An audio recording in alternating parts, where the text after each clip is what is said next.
evitar a Telasco, sigue Segovia, va Telasco, le pega de derecha, golazo.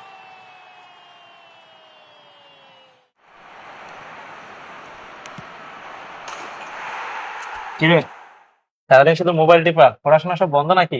ভাইয়া, মাত্রই তো কিছুদিন হলো এসএসসি রেজাল্ট দিল। এখন একটু রিল্যাক্স করি, আর কয়দিন পরে এমনি পড়াশোনা আবার নতুন করে শুরু করব। শোন, এত বেশি রিল্যাক্স করিস না। এইচএসসির যে হিউজ সিলেবাস, সেই তুলনায় কিন্তু সময় খুবই কম থাকে। কাগজে কলমে যদিও বলা হয় 2 বছর সময়, কলেজের সব পরীক্ষা ধরে তুই সর্বোচ্চ সময় পাবি 17 থেকে 18 মাস।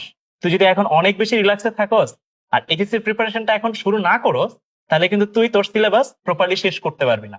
সমস্যা যেটা হবে, শেষে যায় একটা বিশাল ধরা খাবে। তাহলে উপায়? তাহলে তোকে প্রাইম টাইমে প্রাইম ডিসিশনটা নিতে হবে।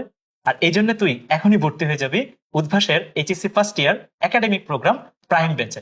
তুই যদি এখনই তোর এইচএসসি প্রিপারেশনটা শুরু করে দেস, তাহলে দেখবি তোর জীবনটা পুরাই ফুরফুরা। এসএসসি 25 রেজাল্ট পরবর্তী নতুন batch HSC first year academic program prime batch শুরু হতে যাচ্ছে আগামী 3রা আগস্ট থেকে। সীমিত সময়ের জন্য 2000 টাকা ছাড়ে অনলাইন অথবা কম্বো ব্যাচে ভর্তি চলছে। বিস্তারিত জানতে ও ভর্তি হতে সরাসরি যোগাযোগ করো উদ্ভাসের 64 জেলায় 111টি ব্রাঞ্চে অথবা ভিজিট করো www.udbhas.com-এ।